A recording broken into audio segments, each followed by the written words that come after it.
Hey guys, welcome back to Vet Roots and welcome back to the flooded ZL1 project behind me. Today we're going to do a lot of things, but to start it off, let's get a brake job done on this car. Now I have a bit of a funny story to tell you before we jump into this. These brake rotors here behind me are actually the original brake rotors that Chevy put on this car back in 2018 when it was built. And the reason for that is about 20,000 miles into my dad's ownership of this car, we had already gone through about 3 sets of rear tires, and when the mechanic saw the car, he said, hey, these brake rotors are shot, they need to be replaced. Now, probably most of you haven't looked into ZL1 rotor and pad prices, but if you have, you know that they are incredibly expensive. And we're talking on the order of probably $2,000 to $3,000 to do a full set of rotors and pads on this car. And so at the time, my dad was like, we're not gonna do that. So instead, he asked the mechanic to just resurface the rotors. Now that's something you can do sometimes by taking the rotors to someone and having them basically use a machine and flatten out the rotor so it's perfectly smooth again. And that gives you another good bit of life out of the rotors. So he did that, and then here we are at 60,000 miles. So from 20,000 miles to 60,000 miles, these brakes have not been touched at all. So they are absolutely trashed and they need to go. All right, the first step is we got to get this retaining clip out. So go ahead and hold that drill up to it nice and straight, make sure you're pushing in, and then let's see what happens. Hey, there we go. That actually came out a lot easier than I expected. Nice. All right, let's get to work with these brakes.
Well, that took way longer than expected. Oh, and wow, now I look like a chimney sweep from Mary Poppins. Now that the rotors and pads are done, let's go ahead and change the brake fluid. It'll be another chance to use my new Mighty Vac. The first thing we're gonna do is suck up all this old fluid from the master cylinder.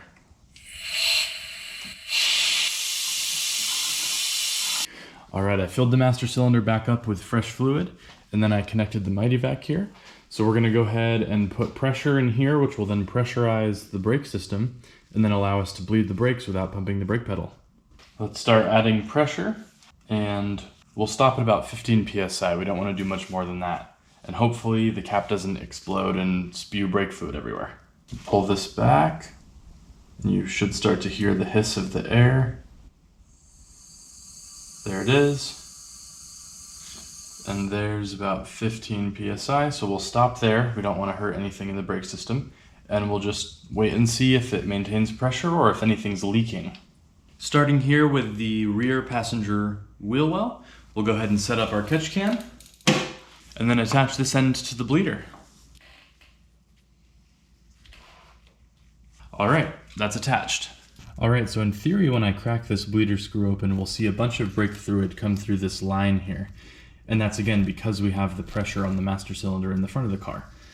Let's see what happens if we just loosen this bleeder screw. All right. Almost there. Let's go a little more. Oh, there we go. Yep, check that out. We have brake fluid coming out of the car. Perfect. All right, now we'll go back to time-lapse mode and just do the rest of the car, all 4 corners. All right, it's been going for a few minutes now. That bottle is about halfway filled up. And check out the color of the brake fluid in this line. I mean, it's so clear you can't even see it. So that's probably good for this one. Let's go ahead and close that bleeder screw and then move to the next one.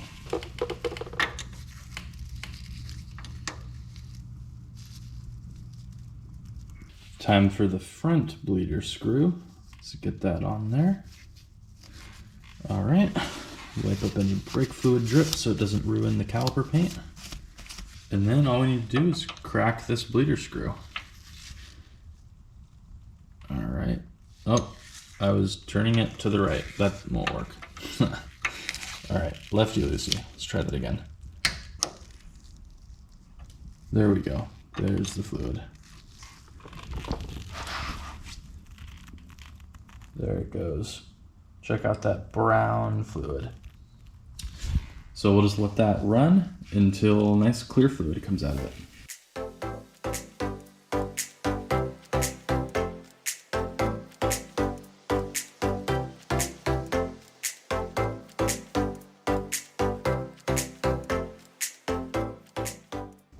Check out how nasty this fluid is. It is a good thing we're changing this. Look at that. It's just dark brown. I don't know when the last time this fluid was changed is.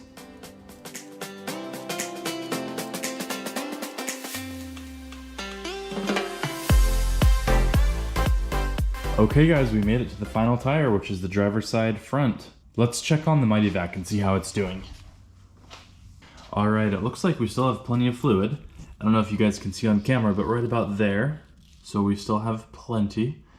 And no spillage up here at the master cylinder. So again, that's a great sign. And then as for pressure, we're at a little bit less than 15. So really, it's only been going down maybe half a PSI per tire. So great, let's finish this thing out.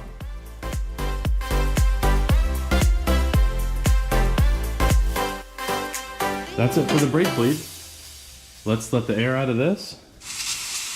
Bring it back to atmospheric pressure. And then let's open up this master cylinder. There should be nice fresh brake fluid in there. Let's see. Yep, check that out. That is much better. You can actually see the bottom. All right, let's move on to the next thing.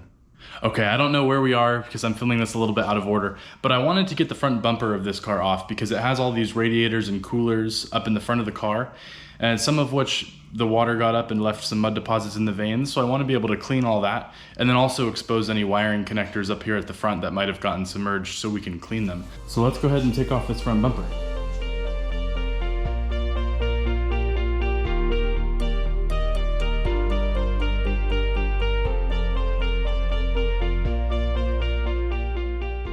All right, how does this come out?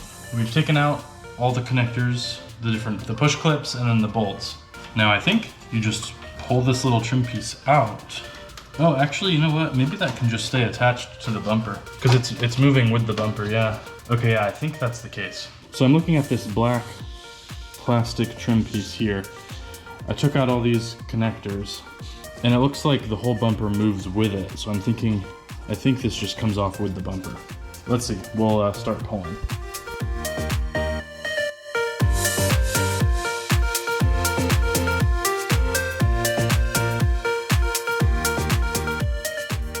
Wow, that was so much easier than other bumpers I've removed. It's basically just some bolts here and then on the other side also, and then the ones that will across the top, and then just a single wiring connector, this guy. And it's nice that it's placed all the way on the edge of the bumper, so you can kind of fold it out like this, and then undo that plug, and then the bumper's off. Well, it didn't actually expose as much as I thought it would, but there's definitely some good evidence of the flood back there. Check out that can you see back there? That caked on mud. It's just filthy. But I think now we'll try to keep taking off some of these plastic shrouds that direct air over these various coolers. And one crazy thing is the sheer number of coolers. I mean, you got one there on the other side, and you've got one here flat, and then you've got at least two layered here in the front. And I'm assuming there's probably a couple in this like stack of radiators here. That's a lot.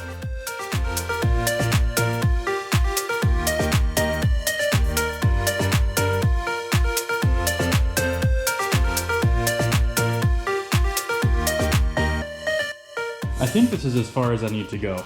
We got that center duct out, and then we got the left and the right out as well, which exposed all these nasty radiators.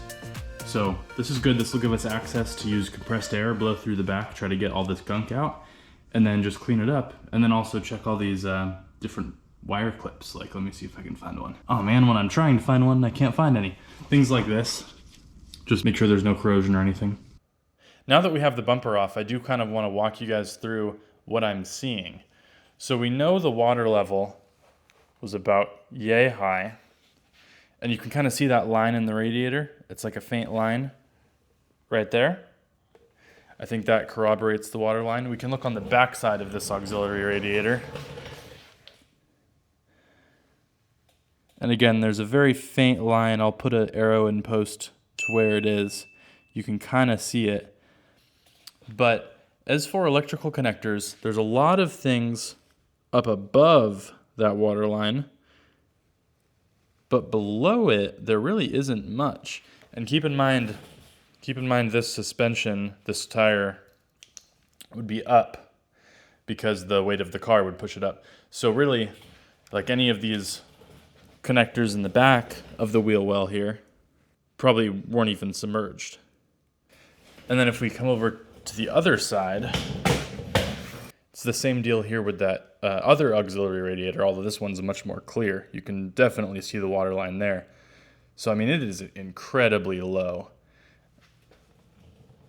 Maybe those wires right there were submerged, barely. But where they plug into, up in the knuckle here, that was well above the water line. So, really, I think for the most part, it's just cleaning up these radiators, and then there is a couple electrical connections on the transmission, and then we will maybe unplug all these over here in the wheel well and just check them. But really, I'm pleasantly surprised with how little there is so low in the car, and also, of course, pleasantly surprised at how low the water got during the flood. That's probably the biggest win of this whole thing. Well, in the continued saga of deferred maintenance of this flooded ZL1 here behind me, let's put the Mighty Vac to work again and change the differential fluid. All right, here's the rear differential. Looks like on the side, see, we've got that top bolt that the center of the light is on. That's the fill. And then down there, where the center of the light's on, that's the drain. So we'll go ahead and loosen both these up and drain out all the old differential gear oil. All right, there's that fill plug. And then let's crack the drain plug. All right, got that one too. Now we'll drag the oil pan over here so we don't spill any on the garage floor. I don't know if this has ever been changed. Well, I think my dad was pretty serious about the break-in procedure, so it probably got changed at the very beginning, because when a car's new, usually they put some different chemicals in here to help break the differential in. But apart from that, I know my dad never changed it himself.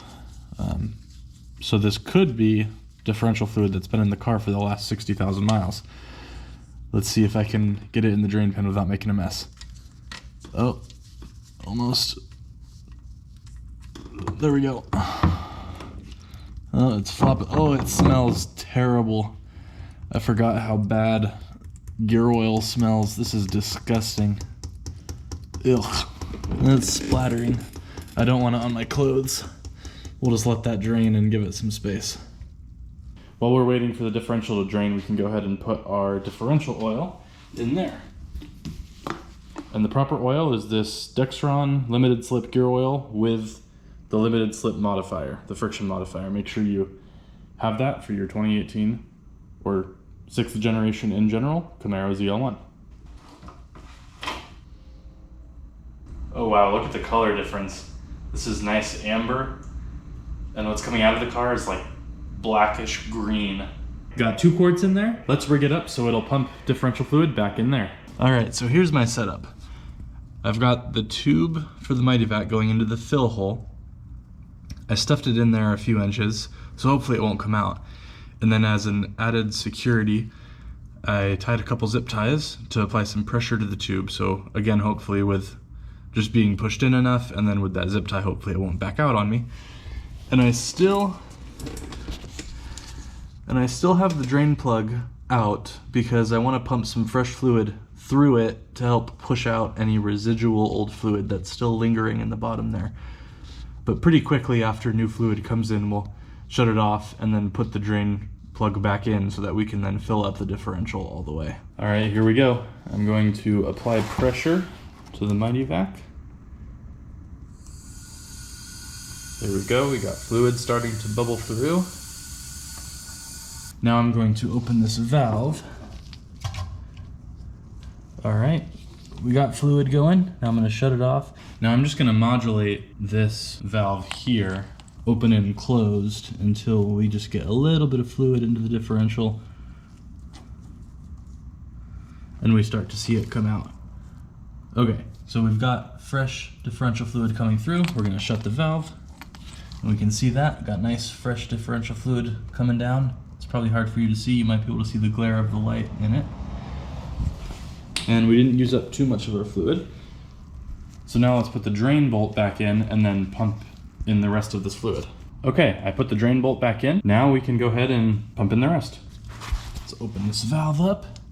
And differentials are really easy. You just fill it up until fluid starts pouring out from the fill hole. So we'll just open this up, get some fluid pumping, and then just wait until we see fluid start to drip back into the pan. And we're watching this gauge here, trying to keep that in the green. So if I pull this lever back, we get a little bit more pressure. And then close it, just keep it up at the upper limit so that it pushes the fluid through a little faster. We're almost down to half a quart. We should be getting pretty close. People online were saying that 2 quarts is plenty. So sometime before we reach the bottom of this, it should start spilling out right there. Oh, I saw my first drip. Yep, there it goes. Can you guys see it dripping there? Yep, now it's a steady stream. All right, let's shut this valve. All right, valve is shut. No more fluid will go in there. It'll just drain off whatever excess ended up in the differential. And now we take everything out and clean up. All right, the torque spec on the drain and fill plug is 24 foot-pounds. So let's go ahead and torque them down. Got the drain one. Now let's do the fill plug. You got it. Very nice. All right, differential fluid changed. Time to change gears again. So I did change the oil before the insurance company took the car, and that's how I was able to get that oil analysis done. But I just put cheap 5W30 in the car, and I didn't actually change the oil filter. So I did get the good, expensive GM supercar oil. I guess it's Mobil 1 brand, Mobil 1 supercar oil. And we're gonna go ahead and do an oil change and actually get this thing fully serviced. Why did I dork this so tight last time? Come on. Wow. All right, let's see if I can do this without getting a mess everywhere. Okay, I feel the drain plug is out. Now let's see, one swift motion. Oh, come on. Oh, I was just a little bit too close to it. That's unfortunate. All right, I'll have to get some paper towels. What is an oil change where you don't get the garage floor a little dirty? That's just part of it, I guess. The oil looks super clean. That's because it was just changed and not driven at all. Just the oil got changed and then it got sent to the car auction. All right, let's get this drain plug back in. And this time I won't go all Hulk mode on this drain plug. We'll just snug it up a little bit. There we go. That should be plenty. Now let's get this oil filter out. Hopefully the oil filter isn't on as tight as that drain bolt was. Oh wait, I was tightening it. It works better if you actually switch your ratchet to the loosen. Oh, there we go, it's turning. All right, how much oil are we gonna spill here? I think we'll just let that drain for a second or two before we actually take it off.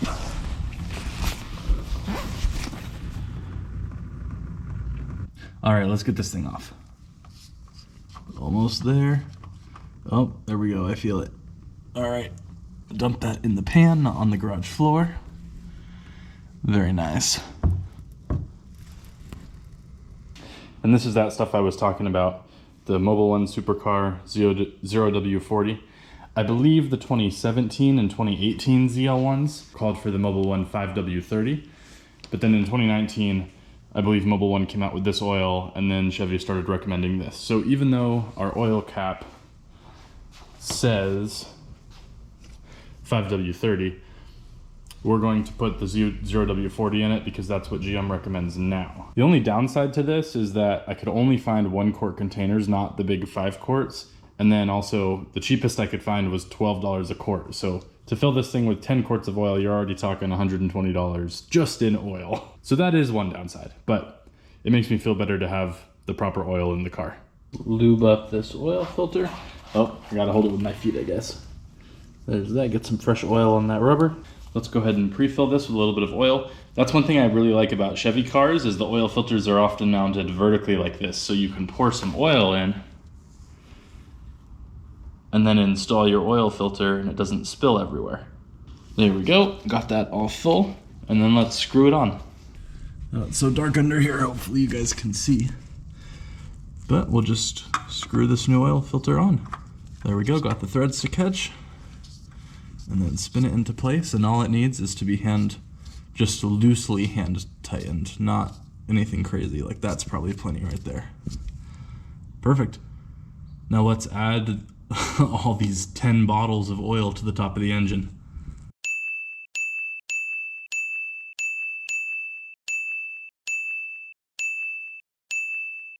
Well, it took exactly 10 quarts, so just what the book says. Oil change, done. Now it's time to move on to another process. We got to get these windows cleaned. If you take a look, they are just absolutely covered in hard water spots. And now these are from the sprinklers at my dad's house where this car was stored the last 7 years. And if it was parked outside on a night the sprinklers turned on, this car would get peppered with hard water. And of course, if you don't clean it right away, the water evaporates and all the minerals and deposits harden on the window, and some of those are fairly corrosive and they can etch these watermarks into the window. So as you can see, if I wipe it with regular glass cleaner, nothing happens. They just come back. So what we're gonna try is a new process that I haven't done before. I see online people are suggesting using the least abrasive steel wool you can get, which is the quadruple zero, and then just scrubbing back and forth vigorously with lubrication, so we'll use glass cleaner for that. And they say they get good results and that they get rid of the water spots. So we're gonna try that. And then the one thing that I'm a little bit worried about is potentially if the steel wool scratches the glass. So maybe after the steel wool, we'll go back over with the polisher to get out any of those fine scratches from the steel wool. But let's get going and see if this steel wool trick actually works.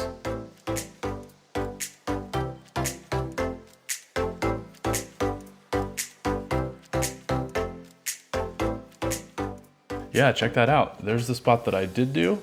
And then over here, there's the spot that I didn't do. And that is a very stark difference. So I'd say these are pretty good results from the steel wool. So let's go ahead and do it to the whole car and I'll be right back with you. Well, I think I lied to you guys. So it is totally working. I mean, you can see there, that before and after is pretty stark. I mean, it is definitely getting the water spots out. It's just that it takes a long time and it gets like little fuzzy steel wool pieces into the trim there, see that? And so, I don't know, it just seems like it'll be tough to clean up. So now that I got this half of the car done, maybe we'll do the driver's side using the polisher and try to compare the two and see which one is better.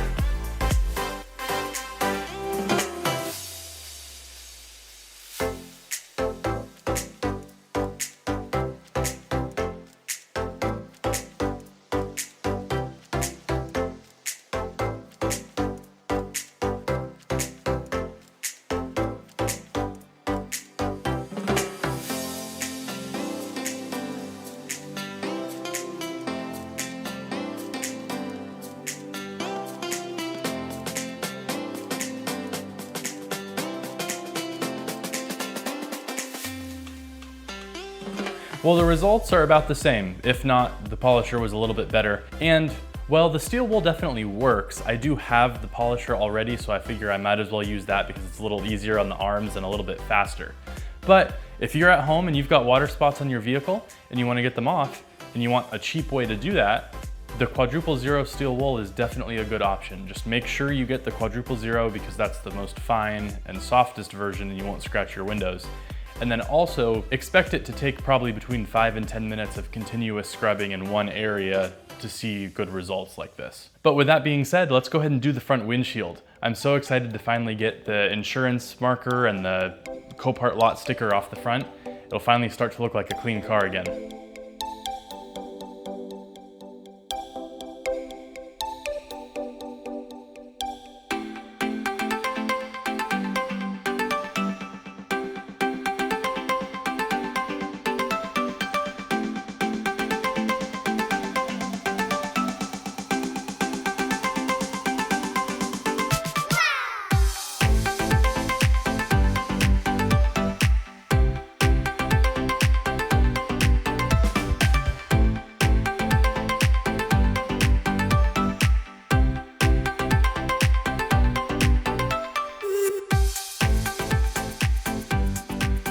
Well, I just finished polishing all the glass on the ZL1, and guys, it looks so good. It is night and day from what it looked like before. I mean, there was hard water etched in the glass and the mirrors. Now take a look. It is just perfectly clear. The side mirrors, I don't know, it's like a perfectly clean mirror. It's like a perfect reflection. It's awesome. I'm so excited. And I did go ahead and put a ceramic spray over top to seal the deal. Guys, we did so much today. I mean, from oil change, differential fluid change, we got the front bumper off, the wheel liners and the wheels off, and then we did that full brake job. And then to top it off, we polished all the windows and sealed them with the ceramic spray. So needless to say, it's been a really long day, and I think it's time to call it because probably this video is already gonna be the longest one in the series so far.